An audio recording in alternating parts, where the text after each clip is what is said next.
Buenas tardes amigos de Radio Encuentro 307. Estamos comenzando con su programa Como en el cielo, así en la tierra. Gracias por estarnos escuchando. Esta tarde se encuentra con nosotros Lupita Vega. ¿Qué tal? Muy buenas tardes. Bendecidos de estar aquí. El padre Héctor Montoya. Hola, ¿qué tal? Nuevamente aquí nos encontramos por gracia de Dios. Sara León. Hola, buenas tardes, muy contenta y bendecida de estar aquí con ustedes. Es una alegría muy grande para mí contar con la presencia de Sarita en esta noche y pues yo soy Patricia Rangel. Gracias por estarnos acompañando. Pues vamos a continuar con este programa que la semana pasada Padre Héctor nos dejó como que en suspenso, ¿verdad? Dijo, esta historia continuará. Estábamos hablando sobre la biografía de esta mujer que nuestro Señor Jesús veía con tanto agrado, Luisa Picarreta.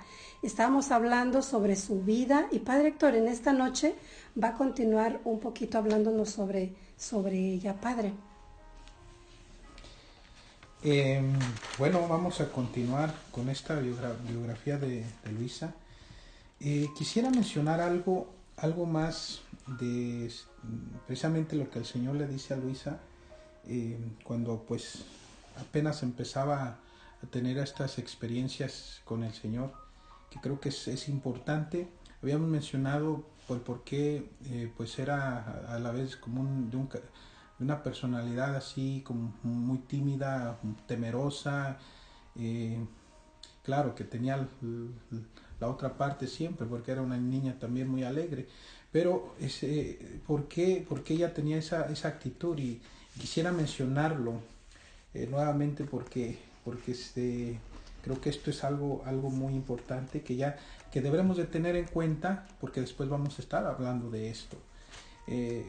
Cuando mencionábamos que Luisa tenía unos sueños muy feos, espantosos, que en el mismo sueño el maligno la perseguía, le quería hacer daño, y pues esto la vuelve una niña muy asustadiza.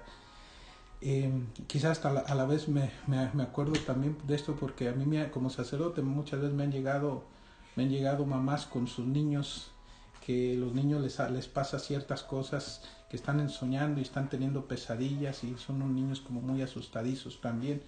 Entonces me llamó la atención esto también de Luisa, porque creo que esto nos da un poco de luz para entender también a veces qué sucede espiritualmente, cosas que nosotros regularmente no sabemos, porque pues, son cosas espirituales que a menos de que se nos revele, pues no vamos a saber. Entonces cuando un día llegó un día donde Luisa le pregunta al Señor del por qué sus sueños espantosos, a lo cual el Señor le contesta: hija mía, el enemigo entreveía alguna cosa sobre ti que me podía servir para alguna cosa para mi gran gloria, y que él debía recibir una gran derrota jamás recibida. Esto ya desde este momento estamos viendo que lo que el Señor le va a dar a Luisa es algo importantísimo, porque el Señor mismo le está diciendo que el maligno a través de ella va a recibir una derrota jamás recibida, le está diciendo el Señor. Entonces esto ya desde ahorita nos debemos de poner atentos, porque para que el maligno tenga una derrota jamás recibida, quiere decir que lo que el Señor le dio a Luisa es algo de suma importancia, y que pues es algo de que no solamente nos va a implicar a Luisa, sino que a todos nosotros también, si nosotros abrazamos ese regalo, ese don que el Señor le da a Luisa. Entonces más adelante dice: mucho más que veía que por cuanto se esforzaba no podía hacer penetrar en ti ningún afecto o pensamiento menos puro, porque yo le tenía cerradas las puertas y él no sabía por dónde entrar. Viendo esto se enfurecía y buscaba arrojarte por tierra, no pudiendo de otra manera que con sueños pavorosos y de espanto.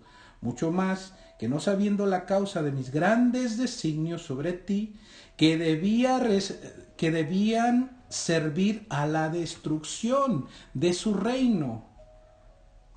Otra vez, esto nos está dando una indicación de que algo grande, inmensamente grande, va a ser el Señor en Luisa y a través de Luisa, porque a través de lo que el Señor le dé a Luisa, se vendrá la destrucción del reino del maligno. Y que ya con esto nos hace recordar que después el Señor le dirá esto a Luisa, que lo que le está dando el Señor, este don, que este gran regalo que el Señor le dará a Luisa, es para que venga precisamente el reino de Dios. O sea, es para la destrucción del reino del maligno, pero también para la instauración del reino de Dios aquí en la tierra. Era para que se cumplan las palabras del Padre Nuestro, o para que las palabras del Padre Nuestro tengan su pleno cumplimiento aquí en la tierra. Esas palabras que dicen: venga a nosotros tu reino y hágase tu voluntad en el cielo como en la tierra. Y sigue diciendo el Señor: como el maligno sabía que serviría para la destrucción de su reino, lo que el Señor le daría a Luisa, entonces termina diciendo el Señor: se ponía atento para indagar la causa, con la esperanza de poderte dañar en todos los modos. Pero bien, el Señor se lo evitó. Entonces esto es algo importante, ¿verdad? Que debemos de tener en cuenta, de que ya nos pone como a la expectativa de decir: algo grande va a suceder aquí. Sí, Padre, esto es algo grandísimo y vamos a estar profundizando mucho en este don tan grande que el Señor le dio a Luisa y del cual nos vamos a beneficiar todos. Una vez que Luisa pudo pues hacer todo lo que Jesús le dijo con el sacrificio completo de su vida, ¿no? De estar en cama por todos esos años y estar siempre acompañada de Jesús y ser obediente a Jesús y lograr el objetivo. Jesús logró el objetivo, lo que él estaba buscando en Luisa lo obtuvo, y ahora nosotros podemos beneficiarnos de eso y pues nos va a tocar vivir en este tiempo, Lupita. Sí, qué hermoso, precisamente como nos dice el Padre, este don que el Señor nos da a través de estos escritos de la sierva de Dios, Luisa Picarreta.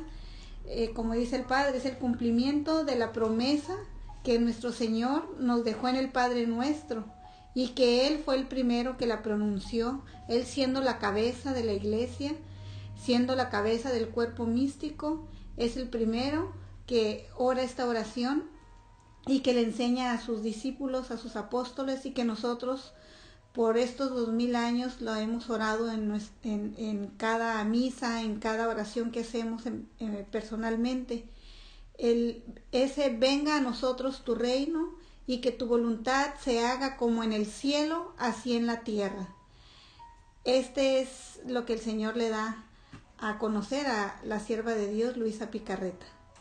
Vamos a hablar un poquito más sobre Luisa, vamos a continuar hablando sobre ella, pero hay datos interesantes. Me gustaría que nos platicaran quién era Luisa para que el Señor se fijara en ella, ¿no? Sabemos que Luisa muere en el año 1947 y que todos sus escritos quedaron resguardados en la Sagrada Congregación para la Doctrina de la Fe, y no fue hasta 1995 cuando entregaron varios de esos volúmenes a la Arquidiócesis de Trani en Italia, donde Luisa vivió y murió, y donde se lleva el proceso de beatificación en la fase diocesana. Entonces vamos a platicar cómo va ese proceso de beatificación. ¿Será que pronto vamos a poder decir que Luisa es santa, Lupita? Bueno, pues en octubre del 2005, el 29 de octubre del 2005, se cierra la causa diocesana en la diócesis de Trani, y nos han compartido que ya van 3 teólogos que hacen estudio de los escritos de Luisa y que no han encontrado nada contrario a la doctrina de la fe. Inclusive ya hay algunos libros que ya venden en las tiendas católicas, ¿no? ¿Cuáles son esos libros que ya la gente puede ir a comprar a alguna librería católica, Padre? Bueno, por lo que tengo entendido, los libros que ya puede uno con toda confianza los puede leer.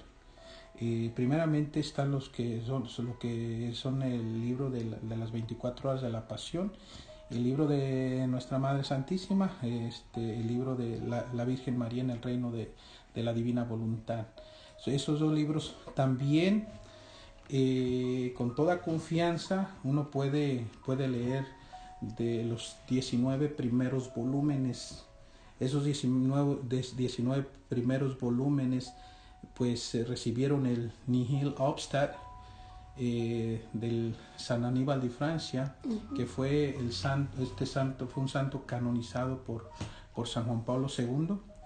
Y o sea, el Nihil Obstat básicamente quiere decir que nada obstaculiza o nada se interpone en el camino. O sea, significa esto, o sea, esto se puede leer. Y no hay nada contrario a la enseñanza de la Iglesia y esto se puede leer. Entonces, con toda confianza, ¿verdad? Podemos decir que la gente puede leer estos escritos. Cuando dice los 19 volúmenes se está refiriendo al libro de cielo, ¿verdad? Son 30, mira, Luisa escribió básicamente, digamos, 5 libros, bueno, pero pudiéramos decir 5 libros, serían 4 libros, aunque uno es de los 36 volúmenes, un libro muy grandote, ¿verdad? Muy extenso. Hasta vienen 2. Sí, primero las 24 horas de la Pasión. Segundo, la Virgen María en el reino de la Divina Voluntad. Tercero, están los 36 volúmenes, es el libro grandote, ¿verdad? Los 36 volúmenes de el reino de Dios en medio de las criaturas, o como muchos le llaman simplemente el libro de cielo. Y también los giros del alma. Hubo otros escritos, pero estos ya fueron cartas que estuvo escribiéndole a ciertas personas, o hubo intercambios también de esas cartas, ¿verdad? Que ella también respondía y así. Pero bueno, entonces digamos, son los escritos de Luisa. Y pues bien, hay mucho que leer, pero por lo pronto, como les mencionaba, al menos según el Nihil Obstat, están los 19 primeros volúmenes de los libros de cielo, el reino de María Santísima, la Virgen María en el reino de la Divina Voluntad y las 24 horas de la Pasión. El libro de la Virgen María ya viene mayo, y en mayo nosotros meditamos mucho en lo que es pues nuestra Madre Santísima. Sarita, yo sé que tú has leído este libro. Cuéntanos de ese libro, La Reina del Cielo en el reino de la Divina Voluntad, tu experiencia. Pues sí, Pati, este libro son lecciones de la Madre del Cielo para que yo vaya conociendo, vaya deseando recibir este don, pero allí nuestra Madre Santísima nos narra desde su concepción, cómo el Señor la llevaba por el cielo, por todos lados, la Santísima Trinidad. Entonces es un libro donde nuestra Madre nos va a ser allí la maestra que nos va a ir enseñando a desear lo bueno, a desear este don.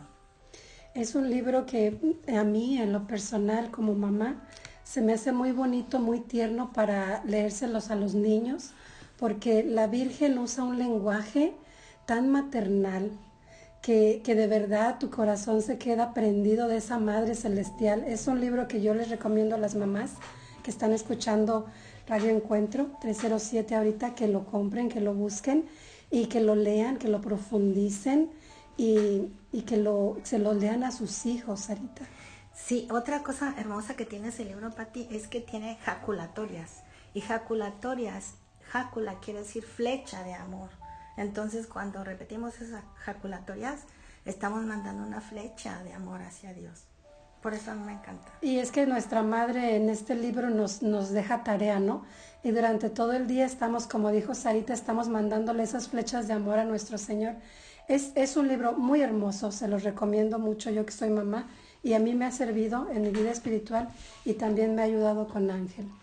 Sí, además que a través de estas lecciones de la Reina del Cielo, una lección para cada día, ella nos va preparando el alma, nos va preparando el corazón para cómo ir muriendo a nuestra voluntad para poder hacer y vivir en la voluntad de Dios. Para mí, yo siento que este libro es una preparación de nuestra alma que nos hace nuestra madre para poder disponernos y con un corazón abierto leer el libro de cielo. Nos dispone para poder en el futuro recibir ese don tan grande que Luisa nos está presentando. Entonces vamos a continuar hablando ya, ahora sí, sobre lo que era Luisa. Nos quedamos, Padre, ¿en qué? Nos quedamos en que el Señor le había mencionado a Luisa que lo que él iba a ser en él, o digamos en este caso el don que el Señor le iba a dar, iba a servir para la destrucción del reino del maligno y para que se instaure el reino de Dios aquí en la tierra. Ahí no se lo menciona exactamente, pero sí le dice que servirá para la destrucción del reino del maligno. Después el Señor se lo dirá más adelante, por eso es que les digo esto, porque el Señor se lo dice a Luisa. Se cumplen las palabras del Padre nuestro que estamos invocando constantemente. Ya para, nada más, este es algo de su biografía.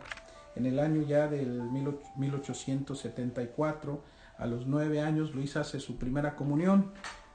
Y ese mismo día también recibe el sacramento de la confirmación. También recibió los sacramentos, Luisa, Eso es importante, porque es una hija de la iglesia, para empezar. A los 12 años comienza una etapa nueva en la vida de Luisa, porque ella comienza a escuchar con más frecuencia la voz interior de Jesús, especialmente en el momento de recibir la comunión. Cuando esto pasaba, Luisa permanecía horas arrodillada, casi sin poder moverse, mientras escuchaba la voz interna de Jesús, que le decía una cosa, que le decía otra, a veces le reprochaba algo y le mencionaba para la siguiente vez tienes que estar más atenta, y así le decía, por ejemplo, y sin embargo me dices que me amas, ¿y dónde está ese tu amor? Entonces ella le prometía a Jesús que sería mejor, pero Jesús le respondía, lo veré si es verdad, las palabras no me bastan, quiero los hechos. En algún otro momento, Luisa estaba haciendo, por ejemplo, sus quehaceres en la casa, y el Señor le decía, apúrate, gana tiempo para que estés conmigo. O sea, no hay pretextos para no pasar tiempo con el Señor, ¿verdad? Sí. Porque es muy fácil que digamos, no tengo tiempo, tengo tanto trabajo, hay tanto que hacer en la casa, que los niños, que una cosa y otra. Dice el Señor, apúrate, gana tiempo para que estés conmigo. O simplemente, como el caso para una mamá que tiene tantos hijos, pues le toca buscar un momento donde pueda estar tener ese momento de intimidad con el Señor. Quizás es tempranito en la mañana, antes de que los hijos se despierten, o ya que los hijos se fueron a dormir, pero con el Señor no hay pretextos. Así es que nadie diga no tengo tiempo, porque si una persona dice no tengo tiempo para Dios, entonces eso es algo muy triste. Y para Jesús pues no es un gran pretexto, porque nos va a decir, Marta, Marta, te preocupas de muchas cosas, cuando hay una sola que es necesaria, y tu hermana María escogió la parte mejor. O sea, es que el Señor lo que quiere es que escojamos esa parte mejor, y el escoger esa parte mejor pues es estar con Él. Entonces así más o menos lo hacía también con Luisa, porque poquito a poco la fue formando, En el 1878, a los 13 años, Luisa tiene su primera visión de Jesús con la cruz. Fue entonces que se presentó ante sus ojos una terrible visión. Quisiera mencionar esto porque como ya me tocó estar allá en Corato, le tocó ir también a Sarita, ¿verdad? Nos tocó estar allí en Corato, que es la ciudad donde vivió Luisa, y estuvimos en su casa, nos subimos a ese segundo piso donde está Luisa pues vivía, estaba regularmente en su camita, y a un lado de su cama, pues enfrente de la cama está una ventanilla que daba a un pequeño balcón donde ella pues a veces salía, ¿verdad? Y es ahí cuando tiene esta visión, escucha el tumulto de gente, y ella sale al balcón. Bueno, entonces yo me lo pude imaginar porque estuve ahí, ¿verdad? Y también Sarita se lo pudo imaginar. Bueno, tiene esa visión, una terrible visión. La calle estaba llena por completo de gente que llevaba a Jesús cargando la cruz, empujándolo de un lado a otro. Lo vio lleno de aflicción, agobiado, con el rostro chorreando sangre y en un aspecto tan doloroso, decía Luisa, que enternecía a las piedras mismas. Jesús entonces alzó los ojos hacia ella y le dijo: alma, ayúdame. Alma, ayúdame. Y uno se pregunta, ¿ayúdame a qué? ¿Qué era lo que el Señor le estaba diciendo a Luisa en ese momento? Alma, ayúdame. Yo esto lo relaciono también con las palabras de Jesús, cuando estando en la cruz dijo: tengo sed. Le dijo también a la samaritana: tengo sed. ¿Qué es lo que el Señor quiere decirnos con esto? Tengo sed de almas. Tengo sed de almas que se me pierden, Tengo sed de almas, tengo sed de que el ser humano se rinda ante mí para poderlo salvar. Porque a eso vine para poder salvar las almas. Y bueno, más todavía con lo que el Señor le da a Luisa, con lo de su divina voluntad. Pero en primer momento podemos ver que la razón, primeramente, no es la razón principal exactamente de la encarnación según lo que el Señor le dice a Luisa, y lo de su pasión y muerte y resurrección, pero en primer instante sí es la salvación de las almas. Entonces, alma, ayúdame. ¿Ayúdame a qué? Ayúdame a salvar almas que se me pierden. Ayúdame. Y eso es bien importante. Yo recuerdo incluso cuando estaba en el seminario, se lo escuché a un maestro que nos daba clases en el seminario, que era sacerdote, y nunca se me olvidó. Decía: pónganse esto en su mente, en su corazón. La razón por qué son sacerdotes es para salvar almas, nos lo decía. Y así es. Entonces, alma, ayúdame. ¿Ayúdame qué? Ayúdame a salvar almas que se me pierden. Luego, Luisa entró de inmediato en su estancia, sin saber ella misma en dónde se encontraba, y con el corazón roto por el dolor, llorando a lágrima viva, le dijo: ¿cuánto sufres, oh mi buen Jesús? Pudiera yo al menos ayudarte y librarte de esos lobos rabiosos, o cuando menos sufrir yo tus penas, tus dolores y tus fatigas en tu lugar, pero para así darte el más grande alivio. Ah, bien mío, haz que yo también sufra, porque no es justo que tú debas sufrir tanto por amor a mí y yo, pecadora, esté sin sufrir nada. Después tiene otra visión de Jesús coronado de espinas y horriblemente abofeteado por los pecados de la humanidad. Y Luisa, movida interiormente por la gracia, consciente plenamente a la voluntad de Dios, aceptando el estado de víctima al que Jesús y la Santísima Virgen la llamaban. Entonces, ¿qué es lo que sucede aquí?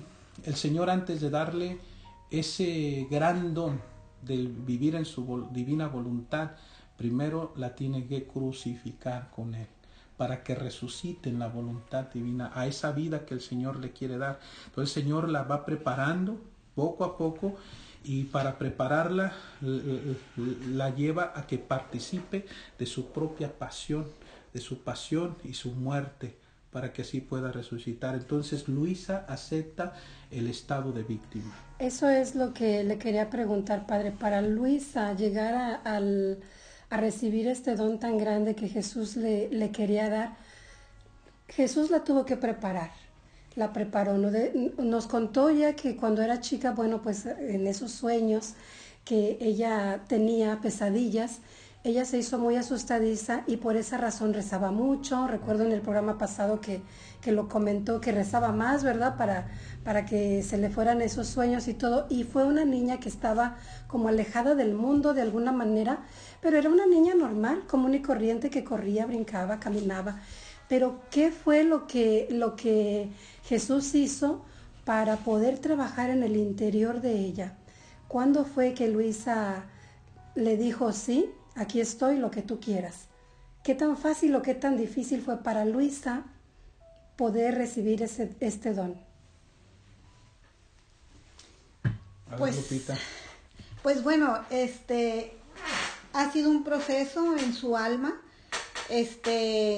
Luisa, primero el Señor la llama alma víctima y se ofrece ella por un tiempo determinado, una cuaresma. ¿Se ofrece a qué, Lupita? Se ofrece alma víctima cuando ella ve en el balcón Ajá. sufrimiento de Jesús, cuando lo ve viviendo su pasión desde su balcón, y cuando le dice, alma, ayúdame, se enternece tanto que el Señor le pide que se ofrezca víctima por un cierto tiempo. ¿Pero en qué consistía el ser víctima? ¿Qué es lo que Luisa tuvo que hacer? Cuéntales a los radioescuchas. Bueno, pues ella, el Señor le participa su pasión en algún momento de su vida, y ella vive la pasión.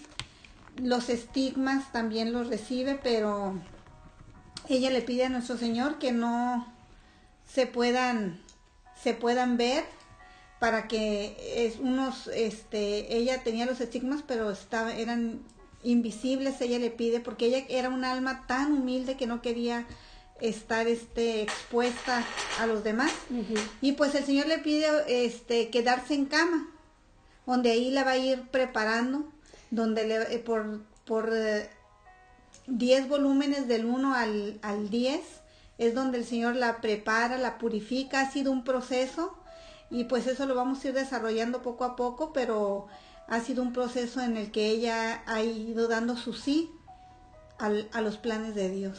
Una cosa que creo que hay que mencionar: Luisa tiene 3 visiones de la pasión del Señor. La primera es cuando tiene esa visión ahí en su balcón, con Jesús con la cruz a cuestas, donde él escucha la voz del Señor que le dice, alma, ayúdame. La segunda vez es cuando Luisa, después de ver a Jesús coronado de espinas y abofeteado terriblemente, es cuando Luisa se ofrece como víctima. Y tiene otra tercera visión de la pasión del Señor, y es cuando el Señor le comunica los dolores de su corona de espinas. Hasta cuando le comunica esos dolores de su corona de espinas, Luisa termina por perder hasta el conocimiento. Y después que vuelve en sí, no era capaz de abrir la boca ni de tomar alimento a causa de los espasmos y dolores que sentía. Y fue así como Luisa se halló en la imposibilidad de comer nada por espacio de 2 o 3 días. Pero después, poco a poco, en forma continua y definitiva por toda su vida, viviendo solo de la voluntad divina y siendo su único alimento junto con la Eucaristía. O sea, el Señor la crucificó, y cuando hablo de crucificarla no estoy nada más en una forma figurativa, o sea, fue real, porque o sea, tanto en el cuerpo como en el alma. En el cuerpo, en cuanto el Señor le dio hasta sus propios sufrimientos, los estigmas. Solo que en el caso de Luisa los estigmas eran interiores. ¿Y por qué interiores? Porque si hubieran sido exteriores, hubiera llamado mucho la atención. Y siempre Luisa quería quedar oculta. Nunca quería, ella nunca quiso que la gente se diera cuenta de las intimidades que había entre Jesús y ella. Y lo tuvo que escribir porque la señora Obediencia la obligó. La obligaron, o sea, en el nombre de la Santa Obediencia, a escribir. Y pues no le quedó otro remedio que escribir todas esas sus intimidades que están en esos 36 volúmenes con el Señor. Entonces, físicamente en ese sentido, pero los sufrimientos eran exteriores, los estigmas eran interiores que no se podían ver. Y así pues no iba a llamar la atención de tanta gente, porque si ustedes se ponen a pensar una persona de repente se le dan los estigmas, ¿qué va a pasar? Donde quiera pues, que escuche la gente, inmediatamente van a querer ir a visitar a esa persona que está estigmatizada, para que me ponga su mano aquí, ¿verdad?, en mi cabeza, y a ver si sano, y bueno, tantas cosas. Entonces va a llamar mucho la atención. Luisa no quiere eso, ella quiere permanecer siempre oculta. Y luego de crucificarla en el alma también, pues es que la llevó a que muriera su voluntad. Tenía que voluntad, porque lo más difícil en el ser humano es que muera nuestra voluntad. ¿Qué decía nuestro Señor? No es digno de mí el que no se niega a sí mismo, toma su cruz y me sigue. ¿A dónde va Jesús? Va caminando al Calvario a dar la vida por nosotros. Luisa pasó por eso. Fue una negación completa de su voluntad hasta que su voluntad quedó aniquilada. Solamente servía su voluntad para decirle sí a Dios.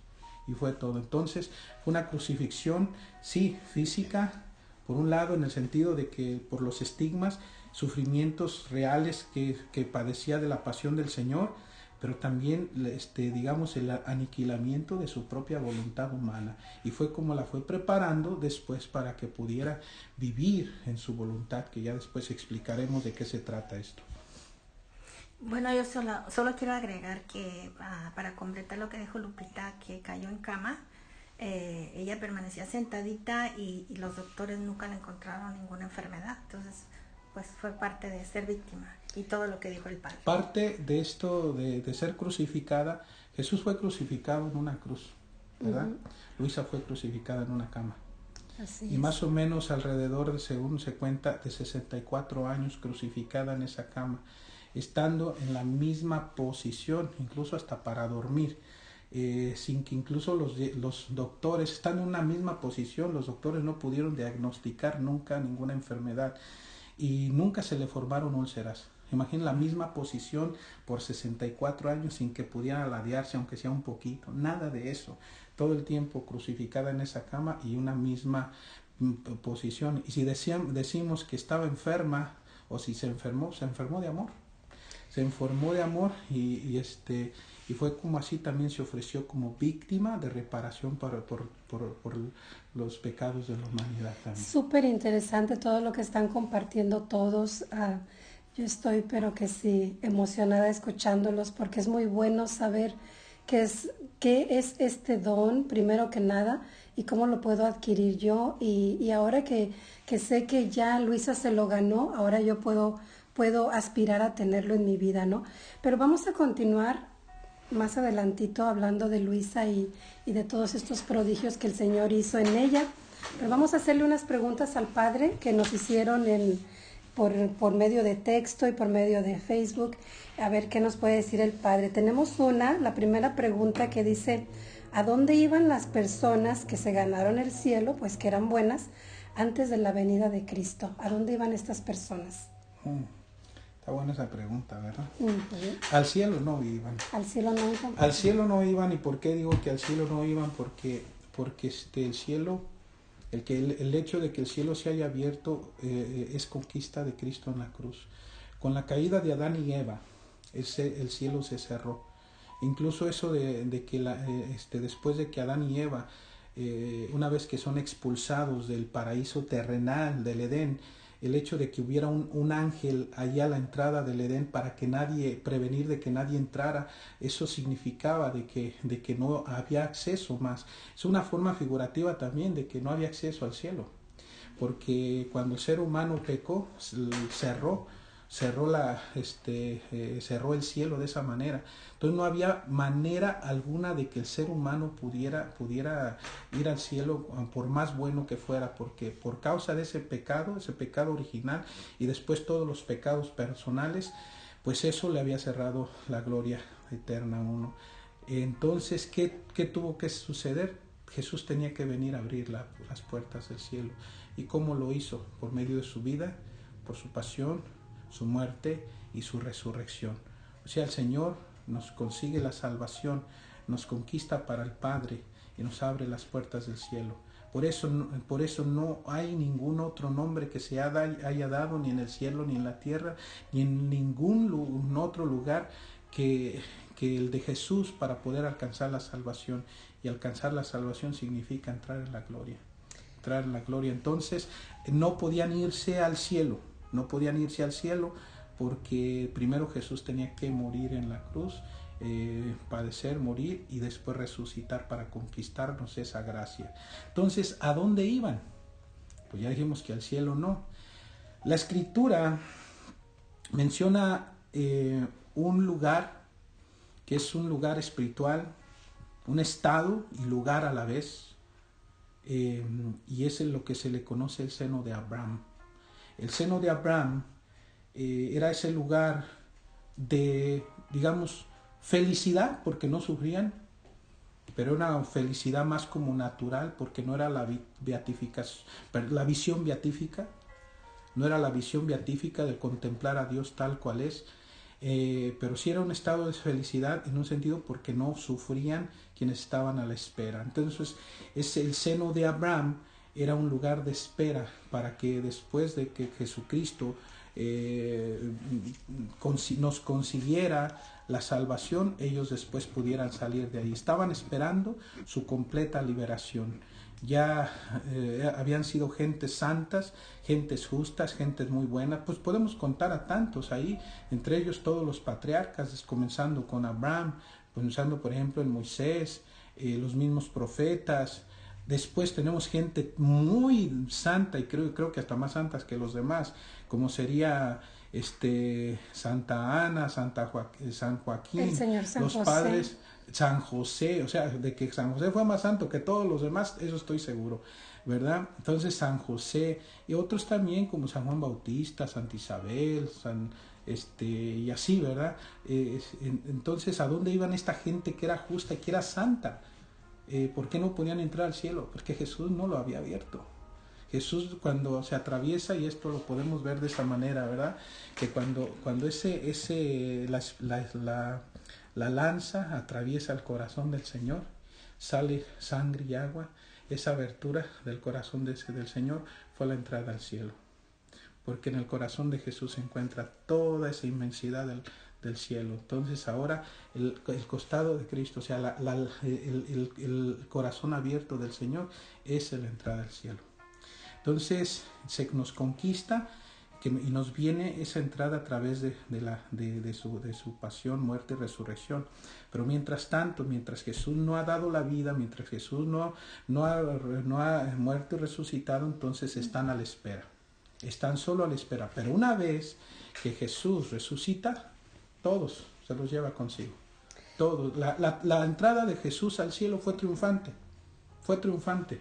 Y no solamente los ángeles le celebraron la entrada, sino toda aquella gente justa o santa que había muerto anteriormente.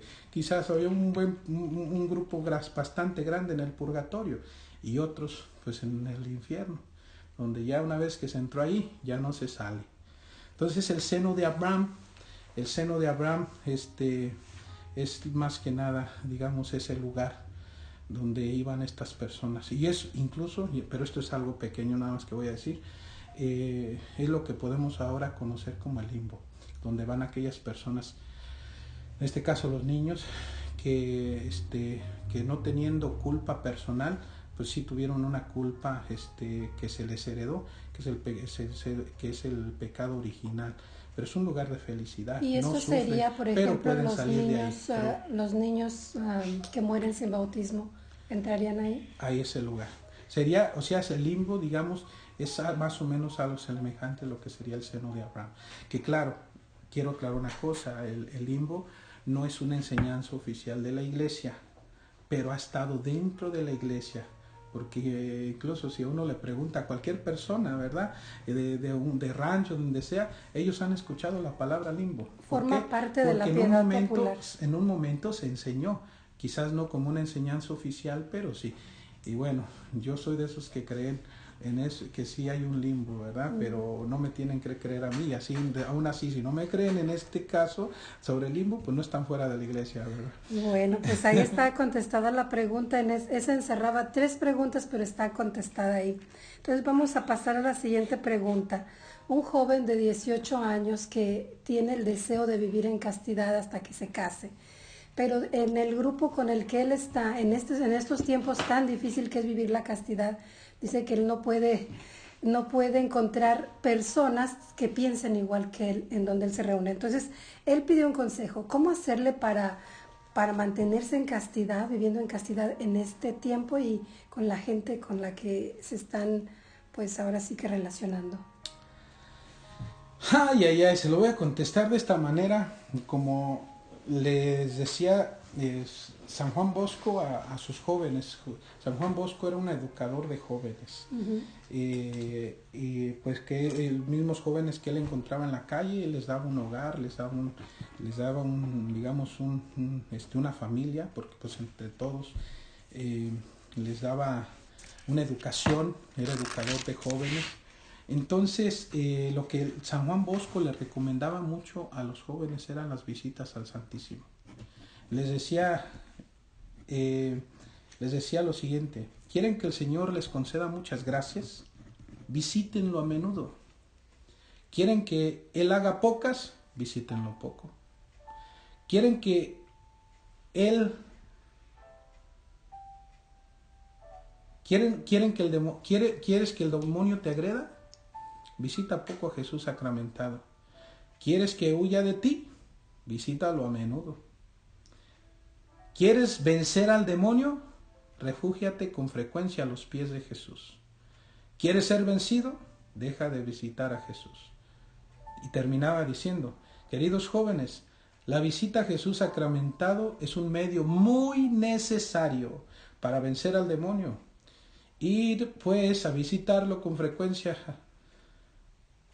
y el demonio no podrá hacer nada contra ustedes. Entonces, puedo decir que el primero es el visitar frecuentemente a Jesús, a Cristo Eucaristía, o sea, el Santísimo. Hay que ir a una iglesia. La primera. Segundo, también creo que es bien importante una devoción muy, muy grande a Nuestra Madre Santísima María, que incluiría en este caso también el rezo del rosario, porque el rosario también destruye vicios. Entonces, otra también una devoción que creo que es muy importante para nuestro tiempo, que yo creo que lo hemos hecho a un lado también, que es la devoción también a San José. San José que fue hasta la iglesia le llama castísimo. Castísimo es casto es si buscamos un sinónimo para casto, para castidad, pues tenemos que decir santidad. O pureza, un sinónimo de la palabra castidad sería pureza. Entonces decimos San José fue un hombre castísimo, entonces fue un hombre purísimo en ese sentido. Se imagina vivir con la Virgen Inmaculada y con Jesucristo, que también era inmaculado. Tenía que ser santísimo ese hombre para poder y estar viviendo en la misma familia. Entonces San José es también protector de la pureza. Entonces hay que rezarle también otra confesión regular, por lo menos que se confiesen una vez por mes, como nos decía la Virgen en Medjugorje, por lo menos una vez al mes que uno se confiese. Otra, la lectura espiritual, es bien importante, porque uno se tiene que estar llenando de Dios continuamente, porque si uno se pone de curioso con otras cosas en el mundo, todo eso lo va a distraer y nos van a quitar de Dios. Entonces mantener la mente fija en Dios. Y otra cosa, ¿verdad?, es evitar la ociosidad, porque como dice el dicho, ¿verdad?, que la ociosidad es la madre de todos los vicios.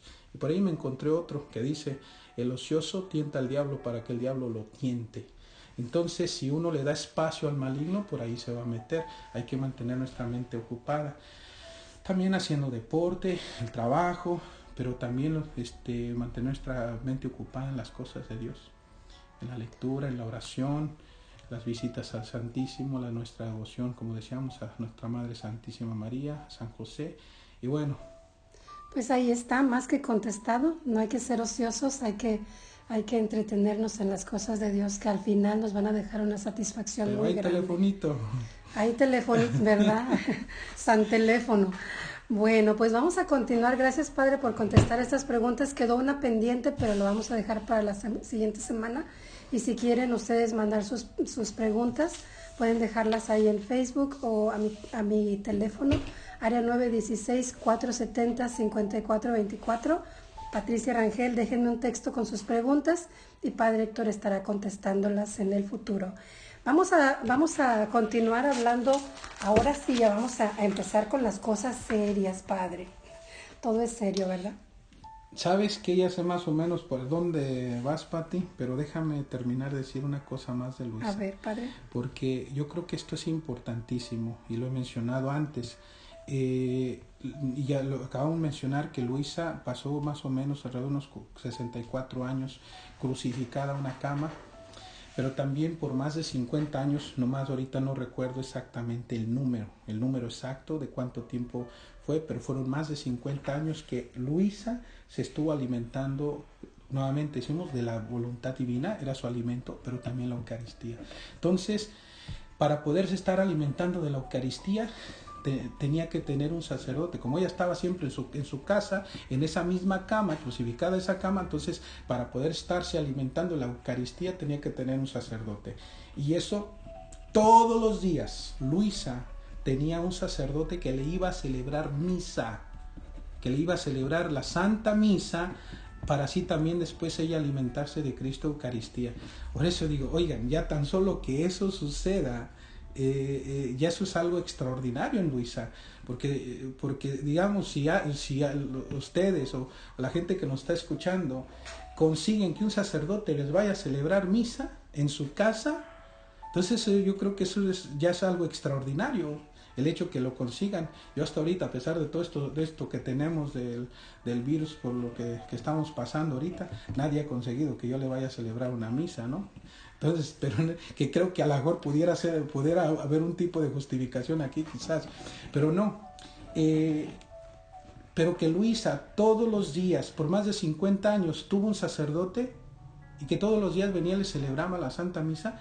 Oye, esto es algo inmenso, esto es algo ya extraordinario, porque para eso requería que siempre ese sacerdote tuviera el permiso de su obispo. Y fueron muchos obispos que tuvo Luisa, y también un buen puño de sacerdotes que tuvo digamos, de confesores, que venían y le celebraban la Santa Misa, y que también tenían que venir, porque si no venía ese sacerdote también, había momentos en que pues no venían diariamente. En algún momento sucedió eso, Luisa quedaba rígida como piedra, ¿verdad? Porque el Señor la sacaba de sí, y como que y su cuerpo quedaba completamente rígido. Tenía que venir un sacerdote, pronunciar la bendición, y después de dar la bendición volvía en sí Luisa. Pero entonces, por eso fue siempre tan necesario la presencia de un sacerdote también. Pero lo más importante es de que viniera a celebrar la Santa Misa y le pudiera darle la comunión. Entonces esto creo que es crucial, ¿no? Es muy importante, padre, todo eso, y el saber también que no fue fácil ni para Luisa, ni para su familia, ni para nadie que estaba alrededor, el saber cómo actuar en esta situación tan especial que estaba viviendo Luisa, porque para darse cuenta que tenía que ser el sacerdote el que viniera y la despertara de ese estado, pasaron cosas. Por ahí, por YouTube, vamos a encontrar también la biografía de Luisa, podemos escucharla ahí. Vamos a seguir hablando de Luisa y de todas estas cositas que a nosotros nos sorprenden y que también ustedes se van a sorprender de escucharlas. Sí, y ahorita que el padre Héctor nos comentó de cómo Luisa siempre estuvo asistida por varios confesores, muy especialmente por San Aníbal de Francia. Este sacerdote conoció a Luisa en 1910 y estuvo con ella por 17 años. San Aníbal de Francia fue beatificado el 7 de octubre de 1990 por San Juan Pablo II, y su canonización fue el 16 de mayo del 2004. El San Aníbal de Francia fue el que empezó a difundir el libro de las 24 horas de la Pasión y algunos escritos de Luisa. Entonces pues es algo muy bonito que su confesor ya es santo, ya es San Aníbal de Francia, y que también el Papa Benedicto XVI colocó una estatua en el exterior del Vaticano el 24 de junio de 2010. Todo esto lo podemos buscar en YouTube y ahí vemos. Entonces, pues esto nos da la confianza de que pues Luisa está en proceso de beatificación, y sabemos que la iglesia es prudente y se toma su tiempo. Ella es laica pero que ya su confesor ya es santo. En una ocasión un sacerdote dijo, si ustedes quieren llegar a los altares, no escriban mucho, porque todo lo que escriben, cada letra, se tiene que estudiar para cuando van a beatificarlos, ¿no? Entonces dice, no escriban mucho para que pronto lleguen a los altares. Con Luisa ella escribió muchísimo y quizás esa es la razón por la que se está tardando tanto esto, pero a mí me gustaría que en lo que nos resta de programa, ya son pocos minutos, pero comenzáramos a hablar ahora sí de la diferencia que hay entre hacer la voluntad de Dios y vivir en la voluntad de Dios, que fue lo que Luisa hizo. Ella aprendió a vivir en la voluntad de Dios. Yo a veces hago la voluntad de Dios y a veces me salgo de la voluntad de Dios, pero ¿cuál es la diferencia entre hacer y vivir, Padre?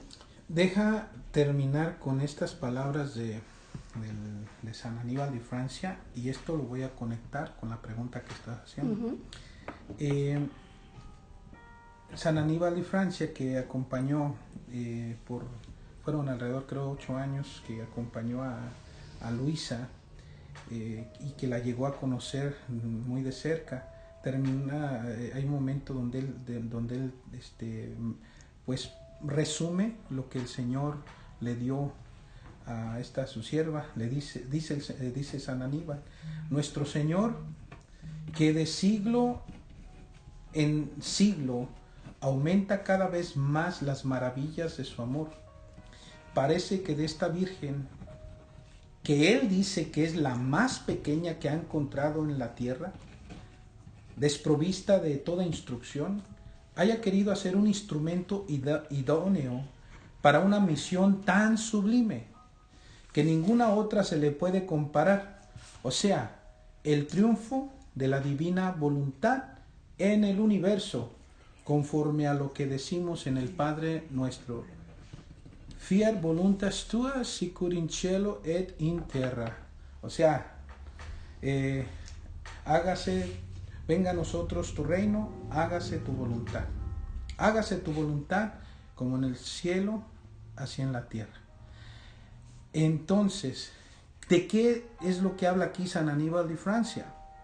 Está hablando precisamente de lo que es el vivir en la divina voluntad, que es distinto de hacer la voluntad de Dios. Los santos que llegaron a una gran santidad, que le llamamos en este caso santidad humana, el Señor mismo le trata de hacer esa diferencia ahí con Luisa, vivieron una santidad muy grande. Yo creo que conocemos santos que pues admiramos muchísimo por su vida. Yo, por ejemplo, uno de mis santos favoritos en algún tiempo fue San Francisco de Asís, porque para mí San Francisco de Asís encarnaba de una manera pues más palpable, digámoslo de esta manera, única, la vida de nuestro Señor, por la vida que él llevó de abrazar la pobreza y pues sufrir por amor a Dios y a los demás. Pero también no falta quienes, por ejemplo, quizás Madre Teresa de Calcuta, el Padre Pío, San Padre Pío de Pietrelcina, y bueno, podemos enumerar tantos santos que fueron muy grandes en santidad. Y para mí, de los mismos santos que ya conocemos, que llegaron a una santidad mucho más elevada que los demás, fue San José. Otro fue San Juan, el discípulo amado, que era también el discípulo casto, casto, virgen y puro, de los discípulos que acompañaban al Señor. Otro pudiéramos incluso San Pablo, que llegó a decir: ya no vivo yo, sino es Cristo el que vive en mí. Y así, podemos enumerar tantos santos. Pero ¿saben qué? La cosa es esta, que ellos no vivieron en la divina voluntad, solo hicieron la voluntad de Dios. Ellos, como pudieron, trataron de conformar sus vidas a la de Cristo, imitar a Cristo, y hicieron lo que pudieron para cumplir con la voluntad de Dios en sus vidas. Que en este caso, para nosotros cumplir con la voluntad de Dios, hacer la voluntad de Dios, está, digamos, los 10 mandamientos. Ahí están las mismas enseñanzas de Cristo en el Evangelio, la palabra de Dios, están las enseñanzas de la Iglesia. Con cumplir con todo eso, estamos haciendo la voluntad de Dios. Pero en el caso de vivir en la divina voluntad, estamos hablando de sí, hacer la voluntad de Dios, pero no con nuestras, digamos, fuerzas humanas, con nuestra voluntad meramente humana, sino permitir que Dios mismo, con su voluntad, obre en la nuestra, y ya no al estilo humano, sino, digamos, al estilo divino, como obra todo un Dios. Creo que por el tiempo que nos queda es complicado poder describir completamente lo que fue lo que es vivir en la divina voluntad, pero un ejemplo muy claro lo tenemos en nuestra Madre Santísima, que ella no solamente hizo la voluntad de Dios, sino que vivió en ella. ¿En qué sentido? Es que la diferencia es sobre todo que la voluntad divina obraba en María, en su propia voluntad. Cada acto de nuestra Madre, cada mirada, cada sonrisa, cada paso, cada acto que ella hacía, estaba todo revestido de la voluntad de Dios. Es más, era la voluntad divina de Dios obrando en perfección, en perfección y en toda su potencia nuestra Madre. Pero ¿qué quiere decir esto? Es que cuando yo puedo hacer las cosas con mi voluntad y por ejemplo decirle al Señor, Señor, acompáñame, voy a hacer esto.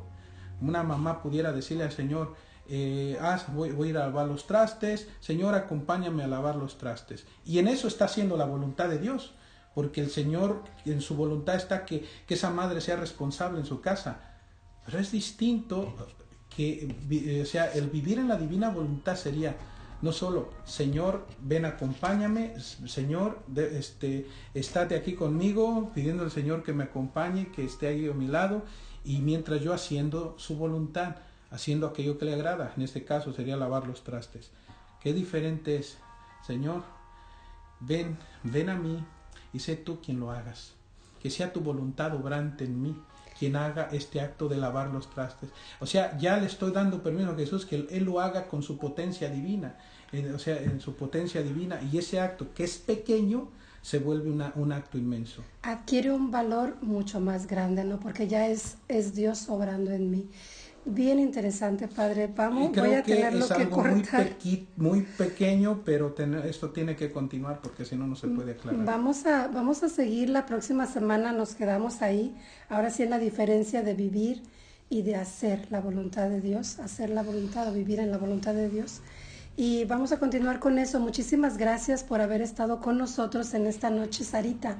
Gracias por estar aquí. Fue un placer, gracias a Dios que estamos aquí. Gracias, Lupita. Sí, muchas gracias y pues los esperamos la próxima semana para seguir profundizando en este conocimiento, en este don que Dios quiere darnos. Muchas gracias. Yo también me despido de ustedes y Padre Héctor nos va a dar la bendición antes de irnos. Yo creo que se van a ir sorprendiendo como nosotros nos hemos ido sorprendiendo con todo este conocimiento y que nos va a enriquecer a todos también. Pues bien, les voy a dar mi bendición sacerdotal. El Señor esté con ustedes. Y con su espíritu. La bendición de Dios Todopoderoso, el Padre, el Hijo y el Espíritu Santo descienda sobre ustedes en sus hogares y en sus corazones. Ahora y siempre. Amén. Amén. Muchas gracias y nos escuchamos la próxima semana. Como dice el Padre, esta historia continuará.